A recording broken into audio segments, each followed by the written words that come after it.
and I'll cover stories that nobody else dares to touch. And then for the last 15 minutes, talking pints. We're over a drink. We have a civilised conversation with someone. We very often disagree, but we do it in a grown-up way. Come and join me on Farage.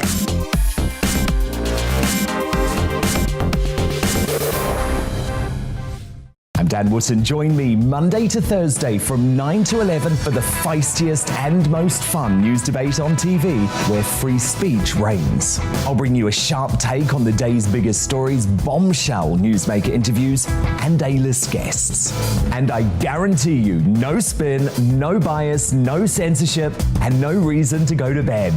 That's Dan Wootton tonight, Monday to Thursdays from 9 on GB News. Hello there, I'm Eamon Holmes. And I'm Isabel Webster. And we hope you can join us for Breakfast with Eamon. And Isabel. You make me laugh out loud, belly laugh. Is that important first thing in the morning? Yeah, absolutely. And there's me trying to be deadly serious. News is a serious business. Yeah, I have to rein you in sometimes. Well, it doesn't stop us laughing at it. It doesn't stop us having an opinion on what's going on. Yeah. And it certainly will not stop us reflecting what you think. Weekdays from 6 to 9:30 on GB News.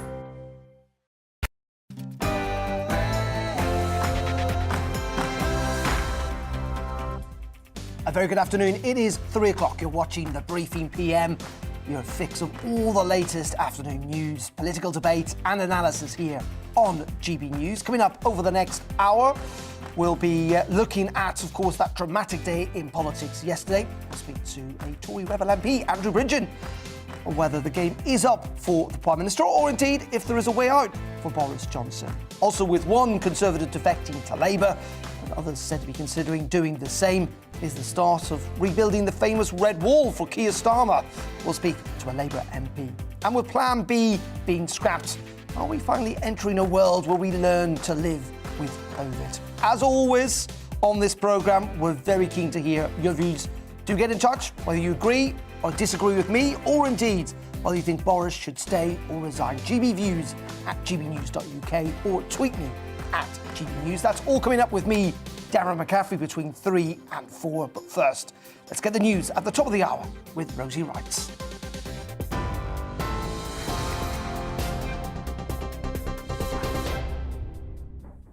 Good afternoon, it's 1 minute past 3. I'm Rosie Wright here in the GB News newsroom to get you up to date.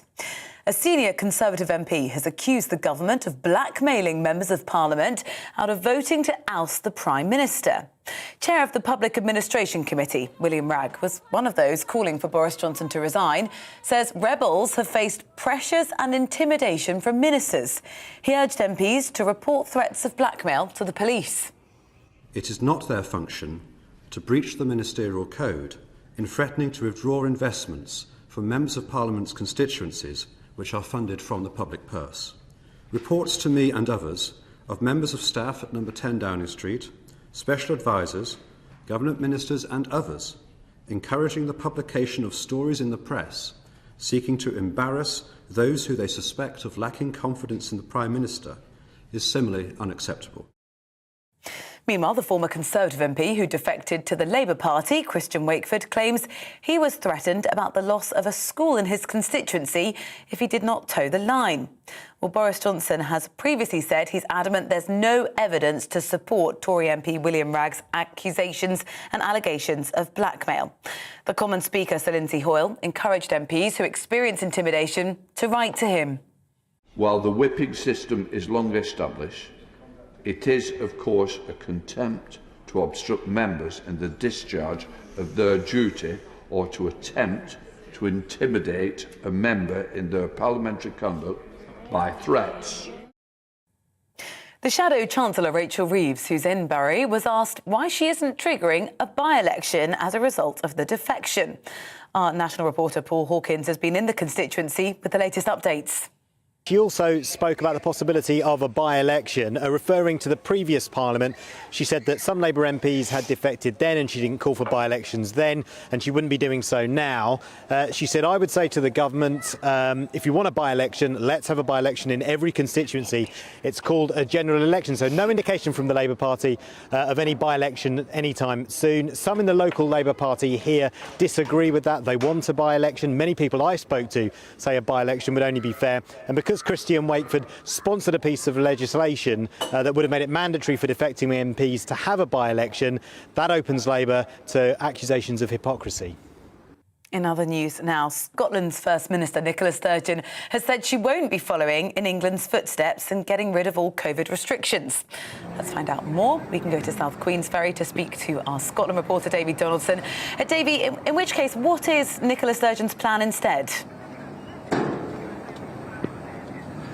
Yeah, the plan instead, obviously on Monday we've got the lifting of restrictions, so that's one plan. But certainly today we heard about the care element, so that social care, you're no longer going to have to social isolate for 2 weeks. That's certainly one thing. As for masks, well, they remain in place, and they have done for some time in Scotland in terms of public transport, public places, so shops and the like. That's certainly something she said. Today she was attacked though by the Scottish Conservative leader Douglas Ross, who called her approach to the Omicron virus over the festive season as gung-ho, which I think is pretty strong, and certainly strong feeling amongst the Conservative Party there. Davy, thank you.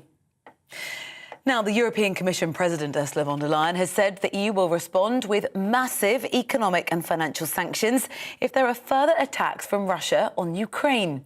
It comes as the US President Joe Biden says he believes the Russian President Vladimir Putin will move in on the nation and warns Russia will pay a heavy price if it invades. President Putin has made a list of demands to the West as around 100,000 Russian troops are on Ukraine's border. Ghislaine Maxwell's legal team have filed a motion for a retrial weeks after she was found guilty of grooming underage girls to be sexually abused by Jeffrey Epstein. It's after one juror says he failed to disclose before the trial that he was sexually abused as a child and that he described his experience during jury deliberations. Maxwell's lawyer says the disclosures could have convinced other members of the jury to convict her. The British socialite is due to be sentenced in June. Now, Emma Raducanu and Andy Murray have been knocked out of the Australian Open. Both were beaten in their second-round matches. US Open champion Raducanu was hampered by blisters on her racket hand. And three-time Grand Slam champion Andy Murray said he was disappointed and frustrated to go out so early. And a British-Belgian teenager has broken the record to become the youngest woman to fly solo around the world. Zara Rutherford has landed in Belgium after spending 5 months covering continents in the world's fastest microlight aircraft on her own. The 19-year-old has totted up 51,000 kilometres on the journey and says she wants to show young women they can be ambitious. You're up to date here on GB News. We'll bring you more as it happens. Now to the briefing with Darren.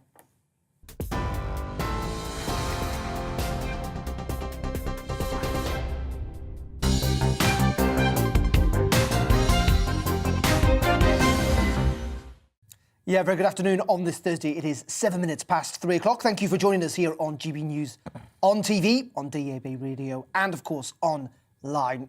We are going to carry on with this story that Boris Johnson is essentially trying to cling on to power again this afternoon after a difficult day, insisting he will not quit even if his enemies within the Conservative Party force a vote of no confidence on his leadership. He says he will fight that vote of confidence. The Prime Minister is determined to fight back, boosted by an apparent split among the Tory plotters on when to launch the coup and, of course, who should succeed him. Mr Johnson's allies also believe that the defection of the Bury South MP, Christian Wakeford, may have actually rallied some wavering Conservative backbenchers behind the embattled Prime Minister. In saying that, we also heard, of course, from William Wragg, no fan of the Prime Minister this morning, but in the Commons he suggested that government whips, those are the MPs in charge of party discipline, had been using threatening behaviour or may well have been blackmailing, essentially, some Conservative MPs to back the Prime Minister.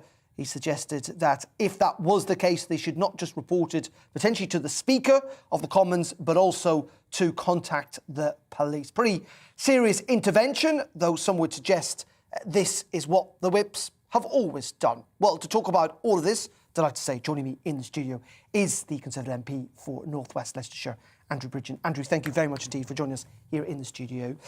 First of all, let's start with William Wragg's allegations. What's your understanding of the veracity of them, how true they are? I have had reports of intimidation. I've seen a little bit of it myself. It's tremendously serious. This is not the first leadership challenge or confidence vote I've been involved in. I've seen it happen with David Cameron. I've seen it happen with Theresa May. But I've never encountered intimidation like this. This is something completely... It's very, very serious. All MPs are supposed to function without fear and vote without fear or favour, and clearly intimidation affects all that. I would advise any colleagues who have been intimidated to report it to the Speaker, Lindsay Hoyle, and my advice to them is that we need to act in a way to ensure that the people making these threats are in no position of power to carry them out. In saying that, you know, some of the supporters of Boris Johnson, and indeed others who've been around Westminster for a long time, say, well, this is not new. We know this is how the whips operate. They arm twist, they try and cajole. Are you saying this is on a different level? Yes, it is. I myself, there was a spurious, untrue article was placed in the Times on Monday after I made clear that I thought the Prime Minister should resign his position last week, and some Conservative grandees came to see me in the week and said, you know, this is unprecedented. It's a breach of the way the party's supposed to function, and it's a very black mark for the Whip's office. Where are we with the attitudes towards the Prime Minister? There was a suggestion on Wednesday morning, that there was a significant move against him. You, I think, were suggesting we could have seen a vote of confidence by the end of this week. That now seems to have ebbed away. Why do you think that is? OK, well, what we've seen this week is that the pro-Johnson MPs have been patrolling the fourth floor of Portcullis House. That just happens to be where the chairman of the 1922 committee, Sir Graham Brady's office, happens to be. That's where the letters are being taken. I mean, clearly, if you want to intimidate someone who's put in a letter which is in confidence, you've got to know they've put or suspect they've put a letter in. But you can email these things in either, can't you? You could do, but I mean, most people prefer to take them and put them in person. You could post them, but I mean, that's not necessarily, you want to make sure it actually gets there. But there's been a considerable amount of intimidation, you know, and it's got to stop. I mean, we're not a banana republic yet, hopefully, and we shouldn't be. I think it's a sign of desperation for those at number 10. I think they're in a bad position, and perhaps they're more worried about the Sue Gray report than they're letting on. In saying that, have you heard of MPs, because there have been suggestions that MPs have withdrawn some of the letters? Have you heard that? No, that's what I've heard from number 10 have been suggesting that in the Whip's office, although when you challenge them, they can't name you a single MP who they know has done this. I was approached yesterday and asked to withdraw my letter. I don't think that would be in the interests of my constituents or the country, so I declined to do so. Do you know how many letters there are at present? Only Sir Graham Brady knows how many. You must have a sense of where... Well, I was told on Tuesday night that there were going to be around about 20 letters from 2019 intake, the latest intake of Conservative MPs going in. Whether some of them were supposed to go in first thing in the morning, some after PMQs. Give him his due. The Prime Minister is in a difficult situation. He came out fighting at PMQs, as is his nature. The defection may have dented the enthusiasm to put letters in actually at the moment. But then, you know, you've got a very well-respected Conservative grandee in David Davis, who told the Prime Minister at PMQs that he should go. In talking about all of that, just explain to us what your kind of gripe with the Prime Minister is, why you want to see a vote of confidence. There are many people who still quite like him, who do not understand, and many of our viewers are in this basket as well, why you're potentially going to depose a Prime Minister, a City Prime Minister, a Prime Minister who won a 80-seat majority 2 years ago over some cheese and wine in a garden. It isn't just about cheese and wine. I got concerns in the summer when effectively a number 10 sponsored candidate tried to remove Sir Graham Brady himself as chairman of the 1922 committee. That failed. We then had the debacle over Owen Paterson and an attempt to defenestrate parliamentary standards, which I didn't vote for. That has failed. And we've had Plan B brought in, restrictions for dealing with the Omicron variant, which I felt were completely unnecessary, and 101 Conservative MPs, including myself, voted against that. And I think we've been fully vindicated the way that variant has spread around the country. But at the same time, the Prime Minister has held and did hold his nerve over Christmas about introducing further restrictions when there were many calls and a lot of pressure on him to do so, even from within Cabinet. I think you'll find that Sir Graham Brady visited the Prime Minister, and the 1922 committee went to number 10 before Christmas and told him that if he brought restrictions in and effectively cancelled Christmas, there would be 54 letters in immediately. I think a lot of the Prime Minister's courage on standing up to the rest of the Cabinet over the Omicron variant and restrictions came from the fact that he knew he wouldn't get it through his MPs. So we've had all that, and then we've had Partygate, and what we've seen from the evidence, we don't need Sue Gray's report to see that people, the Prime Minister and those around him in number 10 during the lockdowns have been doing effectively whatever they want, and the rest of us have been forced to do as we're told. That is not acceptable. And the first tenet of leadership for me is that the unwritten rule between the leader and those he's purporting to lead is that he doesn't ask people to make sacrifices and bear hardships that they're not willing to bear themselves, and that's clearly not been the case. But also in our society, there is you're innocent until you're proven guilty. Nothing's been proven against the Prime Minister. He clearly disputes some of the allegations, not least of all he thought it was a work event in that instance. And some of this stuff will have happened without his knowledge. And so in that, taking that into account, why wouldn't we wait for Sue Gray's report? As one MP put it yesterday, like even serial killers are allowed their day in court. Surely the Prime Minister, surely it's up to you and other rebels to at least give the respect to the office of Prime Minister the time where this report will be published, probably next week, and then to make that call.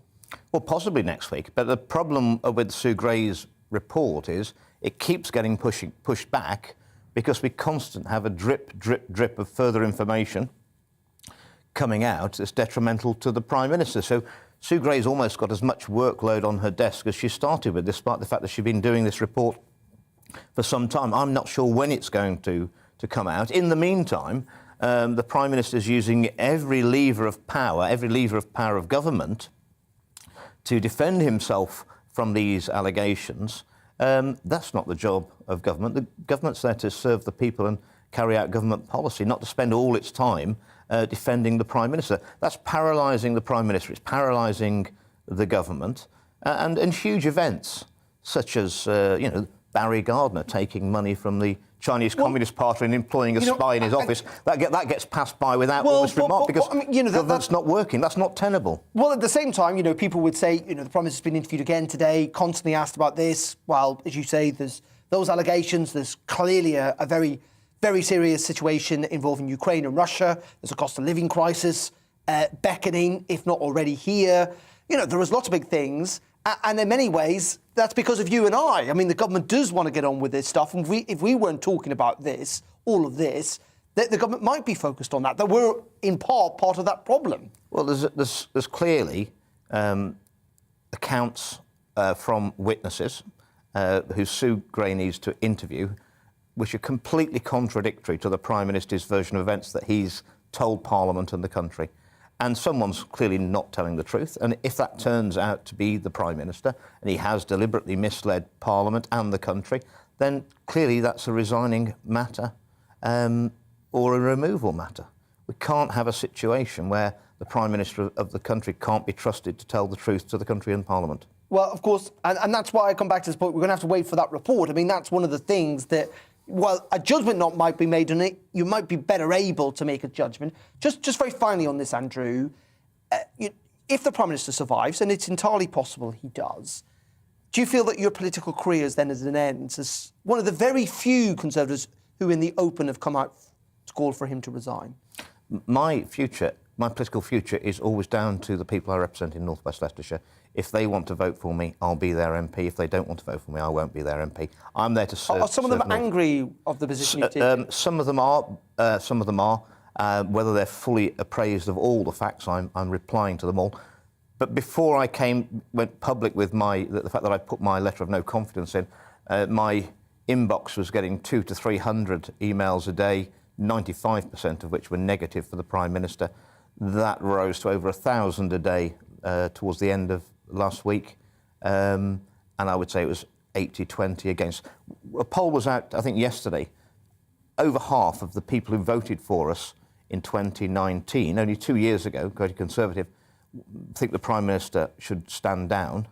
That's pretty shocking, especially when you think the fact is, despite that, we can't get 15% of Conservative MPs to ask for a confidence motion. OK, Andrew Bridgen, really appreciate your time. Thank you very much indeed. Fascinating discussion, Andrew Bridgen there, the Conservative MP for North West Leicestershire, who's clearly come out against the Prime Minister, wants to see him go. What do you think? Get in touch, gbviews@gbnews.uk, or indeed you can tweet us at GB News, and we'll get to some of your opinions in just a couple of minutes. And also coming up after the break, we'll be looking at Labour and that defection yesterday. Essentially, should Christian Wakeford, should he trigger a by-election? Is that the only right democratic thing to do? We'll be talking about that and a lot more. Don't worry, we're going to get on to other issues like Russia as well later in the programme. Do stay tuned.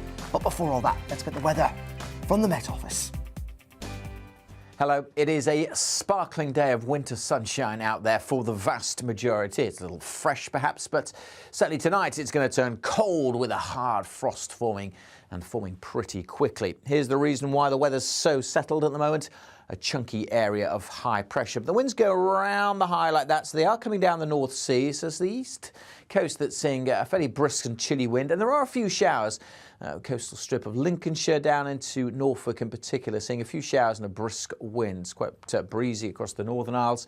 Any showers here fading away. Some patchy cloud, but for the vast majority it is blue skies, and temperatures getting up to 5 to 7 degrees Celsius, touch below average. Certainly feeling cold with that breeze on the east coast, but in the sunshine, as I said, it's a cracking day generally. Quite quickly this evening, though, notice how the blue hue takes hold of the map. A frost forming very quickly this evening. It's going to be a very cold night. Later in the night, cloud will spill into Northern Ireland, Western Scotland and northwest England, which will help to lift the temperatures here. But certainly across much of the south and the east, a frost and a really cold night across the south, one of the coldest of the winter so far. So a hard frost in the south on Friday morning, but then plenty of sunshine here to come on Friday. Another sunny day across the east, and with lighter winds, probably feeling a bit warmer from Yorkshire down to East Anglia. But it will be cloudier further west, and I think we'll keep a lot of cloud through the day for Wales, northwest England, Northern Ireland, Western Scotland. The odd spot of drizzle over the Highlands, but for the vast majority it's dry. Temperatures maybe a touch higher, but it won't feel as warm with the cloudier skies in the west. It will probably feel a bit milder tomorrow in the east without those winds. The wind's picking up further in the northwest with a bit more patchy rain as we head through Friday night. There are weather fronts which will push in here this weekend, bringing some patchy rain to western Scotland. But for most places, it's dry this weekend with a mixture of cloudy spells and a bit of sunshine. My name's Tom Harwood, and every weekday we bring you The Briefing live from 9:30 a.m. The stories, analysis and live debate that you need to hear. Quite right, Tom, of course. Was this something that had been considered at all? Difficult to answer. Gas-guzzling helicopters circling. Noise is being made here. Joe Biden walking out.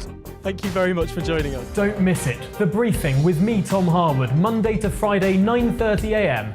on GB News.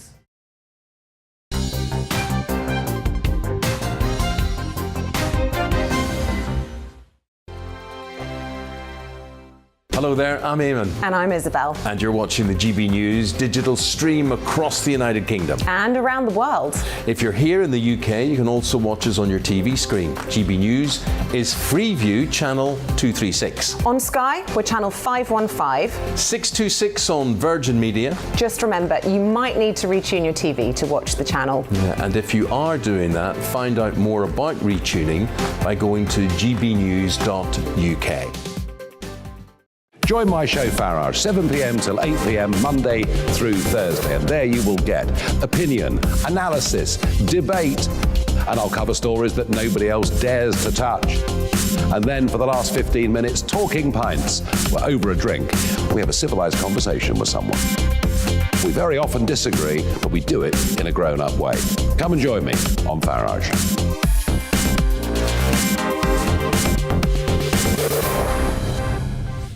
I'm Dan Wootton. Join me Monday to Thursday from 9 to 11 for the feistiest and most fun news debate on TV, where free speech reigns. I'll bring you a sharp take on the day's biggest stories, bombshell newsmaker interviews, and A-list guests. And I guarantee you, no spin, no bias, no censorship, and no reason to go to bed. That's Dan Wootton tonight, Monday to Thursdays from 9 on GB News. Hello there, I'm Eamon Holmes. And I'm Isabel Webster. And we hope you can join us for Breakfast with Eamon. And Isabel. You make me laugh out loud, belly laugh. Is that important first thing in the morning? Yeah, absolutely. And there's me trying to be deadly serious. News is a serious business. Yeah, I have to rein you in sometimes. Well, it doesn't stop us laughing at it. It doesn't stop us having an opinion on what's going on. Yeah. And it certainly will not stop us reflecting what you think. Weekdays from 6 to 9:30 on GB News. My name is Andrew Doyle. Join me every Sunday evening at 7 p.m. for Free Speech Nation. This is a show where we address current affairs and news stories of the week with the help of two wonderful comedian panelists. I brought in comics because I want to give it a lighter edge, and also they work for less. See you there.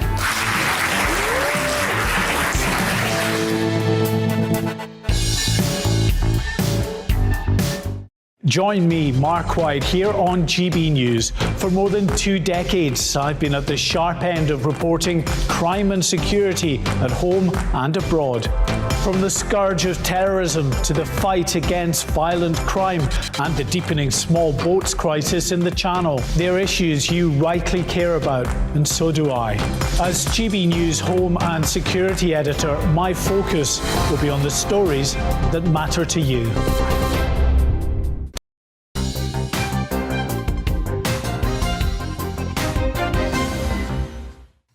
A very welcome back to the briefing here on GB News. 26 minutes past 3 o'clock on this Thursday afternoon. Thank you indeed for your company. Lots of you getting in touch. GB Views at gbnews.uk. Tony says this constant coverage of the PM is becoming tedious.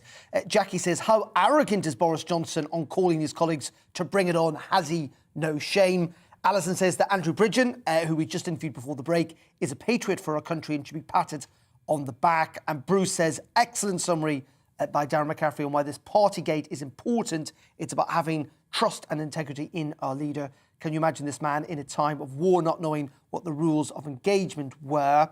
Other people, though, suggesting that Andrew Bridgen is disloyal. Someone called Chris says that this is a repulsive man who's now making further unsubstantiated allegations regarding intimidation and the Grey Report, and that he should go too.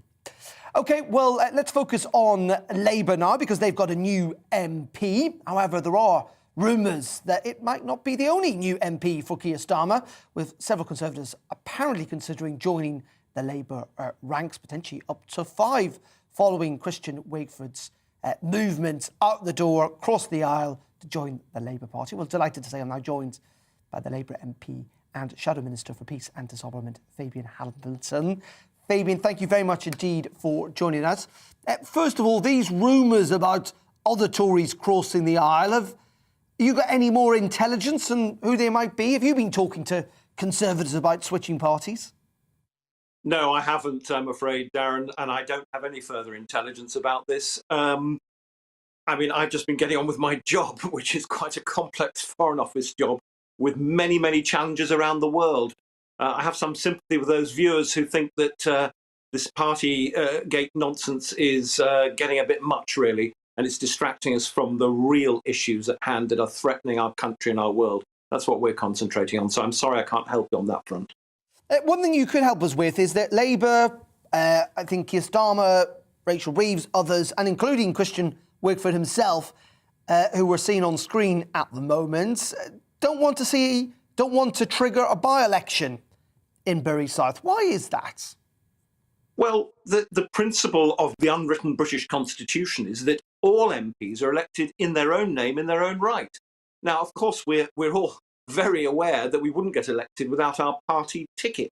But the fact is that you're elected as an individual, and therefore there is no constitutional pressure on Christian Wakeford or anybody else who crosses the floor to have a by-election. There's nothing that says there should be a by-election. Now, that doesn't mean to say in principle there shouldn't be, but actually there's nothing to stop him continuing as he is. But you're right in suggesting, aren't you, there's no constitutional pressure, but surely there should be political, maybe even moral pressure that, you know, he is there because he stood on a Conservative ticket. Other politicians in the past have done this, that when they've switched parties, they've taken the democratic right decision to hold a by-election. Surely the Labour Party should be saying, you know what, Christian, you should put this to the people again. You probably win, possibly, but surely it's the right thing to do. Well, I think there's two things here. One is that I can't remember in my 25 years in the House of Commons somebody crossing the floor and then immediately holding a by-election. Of course, there's a famous David Davis one, but that wasn't. Well, Douglas Boswell did do it, and Mark Reckless when they went to UKIP from the Conservative Party. Yeah, you're right. Mark Reckless did, but I don't think many others who've crossed from Conservative to Labour have actually done so. But the other thing is that Christian could easily argue, and I don't know him, I've never spoken to him, but he could easily argue that he stood as a Conservative, but the Conservative Party's changed beyond all recognition, especially through its incompetence and its hopeless Prime Minister who's lied to the public, and therefore he retains many of his principles about representing the public that elected him and doing a good job for them, and the fact that his party's changed means that he's more at home in the Labour Party, right? You say there that Prime Minister's lied. We don't know that he's lied. Obviously, he denies that. Oh. You're getting Sue Gray's report. Shouldn't the Labour Party, like everyone else, wait for that report Darren, before casting judgment? No, I'm sorry. Anybody who's worked with the Prime Minister, with Boris Johnson, knows that he is an unreliable character, that he stands only for himself. He's narcissistic. I would argue, he's a sociopath, somebody who doesn't care about anybody else but himself. And the fact is, we know his personality really well. So don't give me this nonsense about, oh, well, we have to wait and hide behind Sue Gray. Well, it's not about until we know the truth. Hiding behind Sue Gray. Sorry to interrupt you, baby. Oh, it is. It's not, though. It's about due process. Sorry, we do this all the time in our system. It's how our democracy works. Is that people make allegations or whatever. They're then investigated, but we wait for the results of that investigation before branding someone a liar or whatever else you want to do. You must wait for that investigation first. But Darren, this isn't a one-off occurrence. This isn't something that's happened out of the blue. This is entirely within the personality, the character of the man who's been Prime Minister since 2019. We know what he's like. Now, I'm quite happy to wait for Sue Gray next week, the week after. Quite frankly, I would much rather see Boris Johnson defeated at the polls and kicked out by his own party. But that's not a matter for me or the Labour Party. It's a matter for the Conservatives. So let them decide who they want to lead them. But the fact is, he has reduced trust, eliminated trust, destroyed trust in the office of Prime Minister. He's debased that office through his own actions and all the various U-turns and decisions and lies that have been told over the years.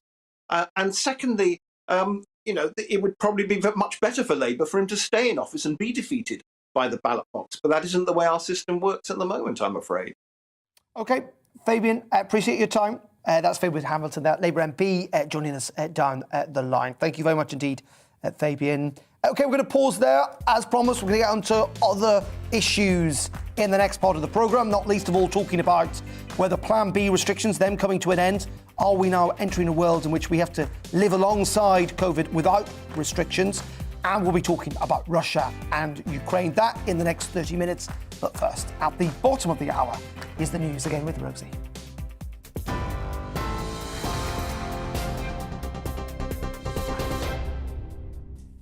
Good afternoon. It is 3:32. I'm Rosie Wright, here to keep you up to date in the GB News newsroom. A senior Conservative MP has accused the government of intimidating MPs who tried to remove Boris Johnson.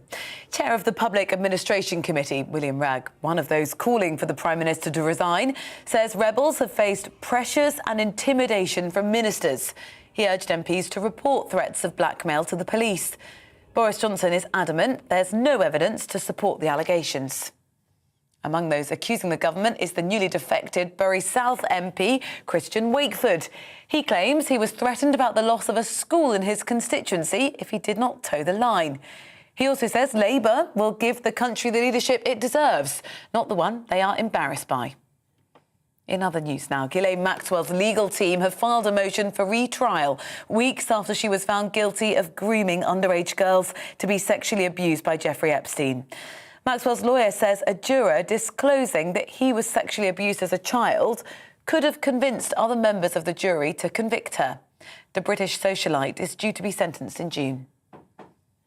The number of students choosing to study nursing has surged since the start of the pandemic.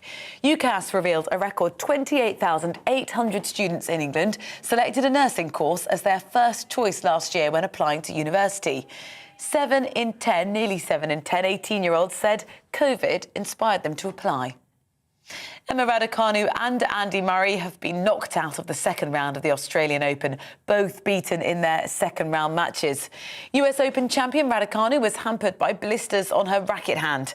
The three-time Grand Slam champion Andy Murray said he was disappointed and frustrated to go out so early.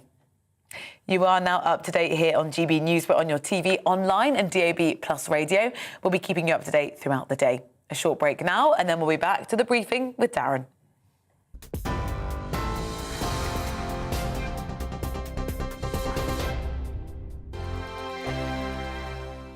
Hello there, I'm Eamon. And I'm Isabel. And you're watching the GB News digital stream across the United Kingdom. And around the world. If you're here in the UK, you can also watch us on your TV screen. GB News is Freeview channel 236. On Sky, we're channel 515. 626 on Virgin Media. Just remember, you might need to retune your TV to watch the channel. Yeah, and if you are doing that, find out more about retuning by going to gbnews.uk. Join my show Farage, 7 p.m. till 8 p.m. Monday through Thursday. And there you will get opinion, analysis, debate, and I'll cover stories that nobody else dares to touch.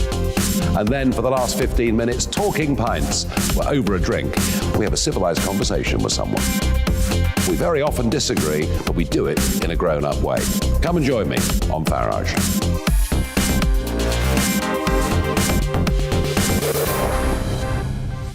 I'm Dan Wootton. Join me Monday to Thursday from 9 to 11 for the feistiest and most fun news debate on TV, where free speech reigns. I'll bring you a sharp take on the day's biggest stories, bombshell newsmaker interviews, and A-list guests.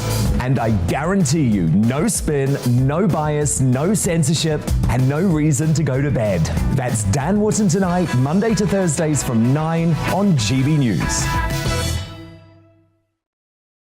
Hello there, I'm Eamon Holmes. And I'm Isabel Webster. And we hope you can join us for Breakfast with Eamon and Isabel. You make me laugh out loud, belly laugh. Is that important first thing in the morning? Yeah, absolutely. And there's me trying to be deadly serious. News is a serious business. Yeah, I have to rein you in sometimes. Well, it doesn't stop us laughing at it. It doesn't stop us having an opinion on what's going on. Yeah. And it certainly will not stop us reflecting what you think. Weekdays from 6 to 9:30 on GB News.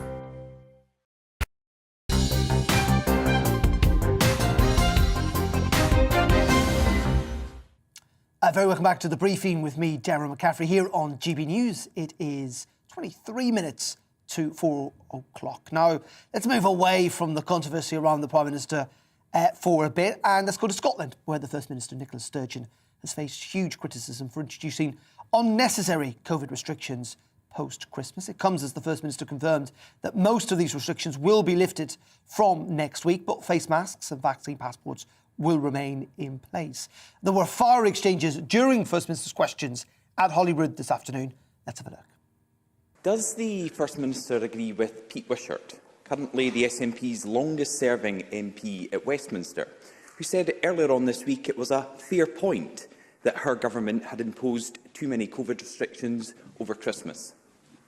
First Minister. I'm not sure that is a fair representation of Pete Wishart's comments, but can I first take the opportunity, Presiding Officer, to recognise that Pete Wishart is, I think, Scotland's longest-serving Member of Parliament, which I think goes to show what an outstanding service Pete Wishart does for his constituents. And let me take the opportunity, and I'm sure Douglas Ross will join me in paying tribute to his public service.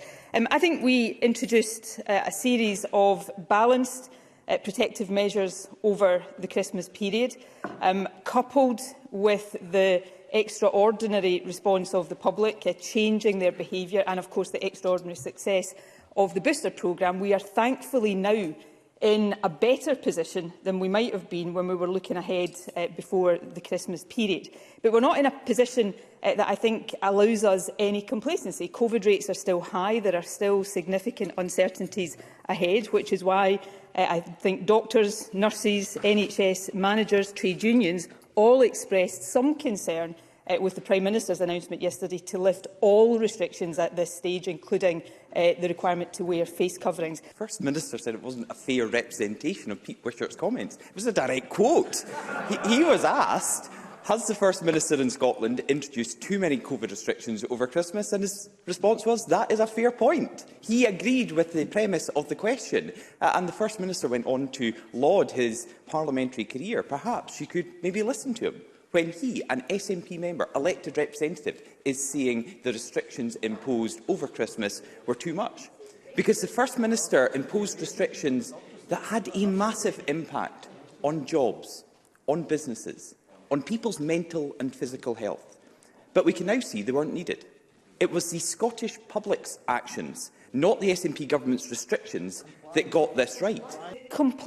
They complied with what the government asked them to do. I think Douglas Ross is striking rather a desperate note right now, just as if he is seriously describing Pete Wishart, showing, as all elected representatives should, some respect for the point somebody was making to him, as evidence that Pete Wishart agrees with Douglas Ross rather than with this government, then all that says to people is that Douglas Ross is showing rather more political desperation right now than we even thought he might have been. We have been living with this pandemic now for 2 years, and I think the First Minister would do better to respond to the points being made. You may not like them, but the points and questions being made, rather than launching personal attacks on the opposition politicians who do it. Because not only did the First Minister impose unnecessary restrictions, she actually wanted to go further. The First Minister repeatedly claimed throughout December that the UK government was holding her back from putting Scotland into lockdown again. He has decided to take an entirely opportunistic approach to the handling of a global pandemic. And I think people will judge that, and I don't think they will judge it very kindly. If we had listened to Douglas Ross, then over these past months, we wouldn't have had sensible measures like asking people to wear face coverings. We wouldn't have had other mitigations in our schools, for example. We wouldn't have advised people sensibly to work from home. Well, there you go. That was First Minister's question a little bit earlier in the Scottish Parliament in Holyrood. Delighted to say we're joined now by the Scottish Conservative MSP, Murdo Fraser. Murdo, thank you very much indeed for joining us. I think actually it was a Labour MP yesterday who asked of the Prime Minister that he'd taken a gamble here in England when it comes to not imposing more restrictions over Christmas. In the end, that gamble in England paid off, but it was a gamble, and many of supporters of Nicola Sturgeon say that she didn't take that gamble, and that was the sensible course of action. Well, I think what we have to do, Darren, is judge both governments on outcomes and on the evidence. Now, you're absolutely right. We saw a divergence between the approach taken by the Scottish Government and the approach taken by the UK Government. Indeed, the Welsh Government were largely in line with what the Scottish Government were doing. But if you look at the outcomes, there's no evidence at all that the more relaxed, more lenient approach taken by the UK Government led to a higher number of cases of COVID, a higher number of hospitalizations from the Omicron variant. So reflecting on that, you have to conclude, therefore, that the approach taken by Nicola Sturgeon and the Scottish Government actually went too far. And let's remember, This approach did enormous damage. It did enormous damage, in particular to the hospitality industry in Scotland. They were looking after a really difficult period of 18 months for a successful and busy trading period throughout Christmas. Hogmanay is big in Scotland. Hogmanay basically was cancelled in Scotland. In fact, we saw Scots travelling across the border to Newcastle and to Carlisle to celebrate Hogmanay because they weren't allowed to do that in Scotland. So I think the evidence shows that these decisions taken by Nicola Sturgeon simply were not justified at the time. In saying that, we've now moved to a position, haven't we, where clearly we know the variant for definite is not as dangerous, even if it is more transmissible.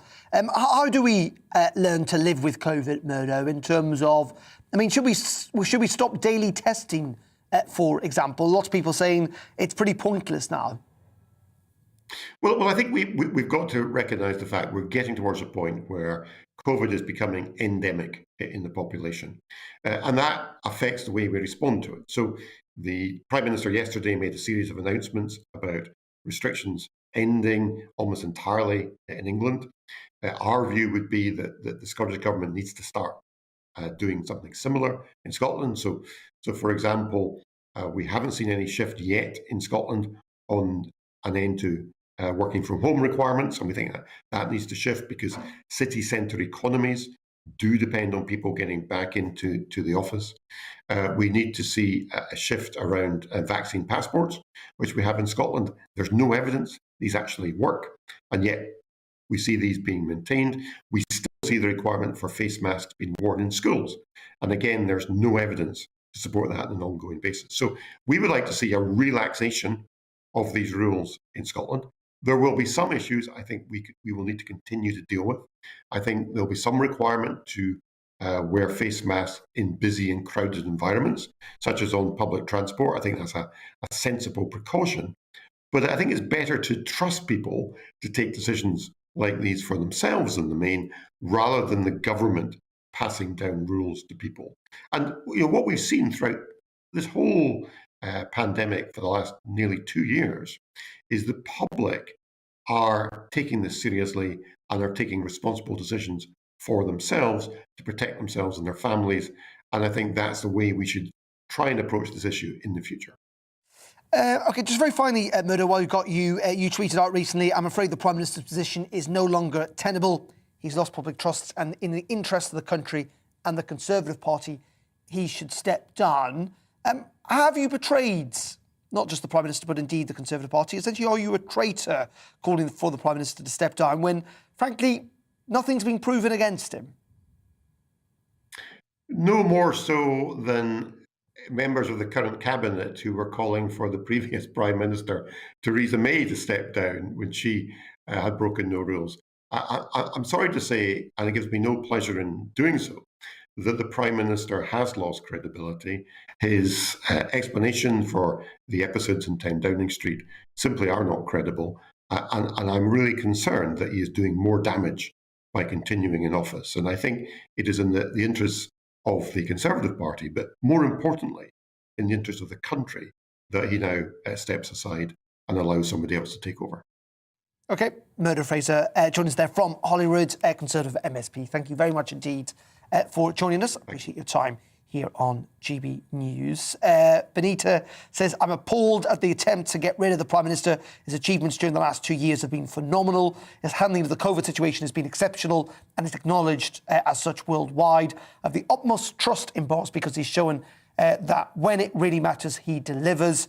Julie says the comments just now from the Labour MP, Fabian Hamilton, which we had a little bit earlier on, are disgraceful.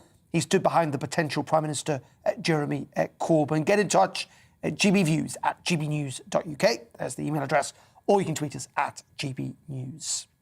Now, compulsory face masks will be scrapped next week, and Boris Johnson has suggested that people with COVID-19 may soon be spared mandatory isolation. The Prime Minister announced the end of Plan B measures in England, as he insisted that the government had got the big thing right on COVID. Well, let's get a bit more on all of this and discuss it with my next guest. That is the Liberal Democrat MP for Edinburgh West, Christine Jardine. Christine, thank you very much indeed for joining us. How do we learn to live with COVID? Because it's pretty clear that we're essentially setting out on that road. Well, I think the problem we have now is that we have a Prime Minister who has no authority to speak on COVID-19, because every time he says the word COVID, the public thinks of a man who is having parties and sanctioning parties when the rest of us are following the rules that he has laid down, but that he is Sorry, not Christine, following. sorry to interrupt you there. You say he's got no authority, but isn't the point that actually many people within his own party, but more widely in the public and even in the opposition benches, recognise that his call over Christmas, unlike that of Mark Drayford or the Northern Ireland Executive or Nicola Sturgeon in Scotland, where you are, that he got it right, that it was right not to impose further restrictions on our lives when it wasn't necessary? Well, what we're looking at is where we are now. And what he's talking about is removing some of the important protections that we have. Masks are quite simple to use. They don't infringe our liberty in any way. They're a protection. They keep us safe, and they keep NHS workers safe. And, you know, that is what we should be thinking about now. And talking about ending isolation, you know, the vaccinations and self-isolation have been what has protected us. And, you know, if you're going down that road and you're stopping doing that, then you're taking a huge risk with the public safety. And I come back to the point that it's very difficult for the public to have any faith in a man who makes rules for other people and doesn't follow them himself. OK, I mean, I want to move this on, if that's all right. I know you want to make that political point, and hopefully you've made it now about the rules. I want to kind of look forward about how we handle COVID. It's not a political point. It's not a political point.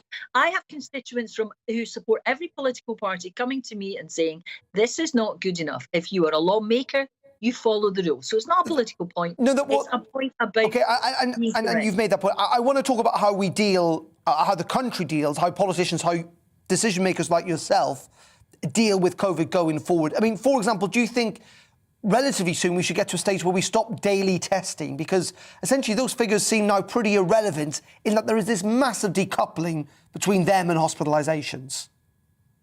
Well, what we have now is a situation where we have in the past lifted regulations, we've done away with the protections, and then we have seen an increase. This government has consistently got it wrong, taken too long to act. They've dithered and they've delayed. They've spent money that has been wasted.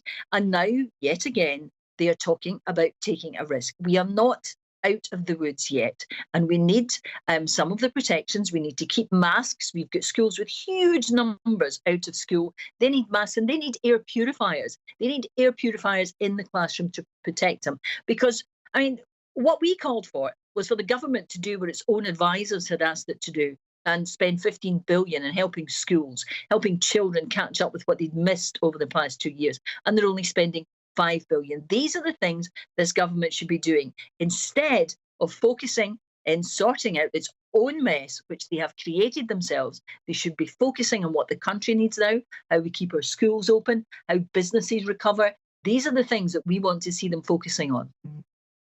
But isn't that what the government's doing, in the sense that they're saying that these restrictions, and it seems that the scientists have backed them up, are no longer needed at the moment? It's not a risky strategy. I don't think there's anyone on stage even saying that Plan B restrictions as they stand don't need to go. There might be slight disagreement over masks, but on the whole, actually the scientists here in England seem to be on the same page as the Prime Minister. And we do have to get to a stage 2 years on in which lots of people are either vaccinated or have prior infection, where these restrictions disappear entirely. And my point is, how do we get there? How do we know when we are there? When are you prepared to say we are there? Because we do need to get there, don't we? It's up to the scientists to provide us with the evidence of where we are when we get to the point where we are safe. And I think, you know, we have to respect the fact that masks, for example, are a relatively simple way of keeping transmission down. And, you know, the pressure on the NHS workforce, especially outside London, is absolutely huge. And, you know, we have to keep transmissions down. Schools, I mentioned before, but everything comes back to the fact that even, you know, when the Prime Minister does try to do something, or even if it were to be the right thing, what we are seeing is a Prime Minister who is regarded as trying to save his own skin by doing things which will take attention away from the fact that he has not followed his own rules. He has not been fair to the British public. He has shown no respect for those people who were suffering grief, who had, were threatened with losing their businesses. And it all comes back to that. Before any of us can have confidence that the government is doing the right thing, we have to have someone in number 10 in whom we have confidence to be doing the right thing for the right reason. OK. Christine, thank you very much indeed. Just we're running out of time. Christine Jardine there, joining us from Edinburgh. Thank you very much for joining us. GB Views at gbnews.uk. Lots of you getting in touch this afternoon. Andrea says, just watching that Andrew Bridgen interview, cannot believe what I'm hearing. She says, well done for putting some of the other points, especially the point that Andrew Bridgen and the media are part of the problem. Also, Paul says, total arrogance from Fabian, that's the Labour MP we had on it earlier on, to suggest the people vote for the candidate rather than the party. He's complicit in perpetuating a corrupt system. And Paul says, of course, they have to wait for the process as in law. The foolish Labour spokesperson clearly feels we should not follow process when it sorts out their flawed agenda. Go away and wait for the reports and stop spouting spurious, unproven allegations. Always keen to hear what you got to say. A diverse range of views. GB Views at gbnews.uk, or indeed tweet us at GBNews. OK, that is it from me for today. Don't forget that Arlene Foster is in this chair tomorrow at 3. Tom is back tomorrow morning at 9:30. Isabel Oakeshott is here at, 12, Tom at 9:30. I'll get it right. Up next, though, it is Colin Brazier from 4 to 6. But first, let's go to the Met Office for the very latest weather this Thursday afternoon. See you.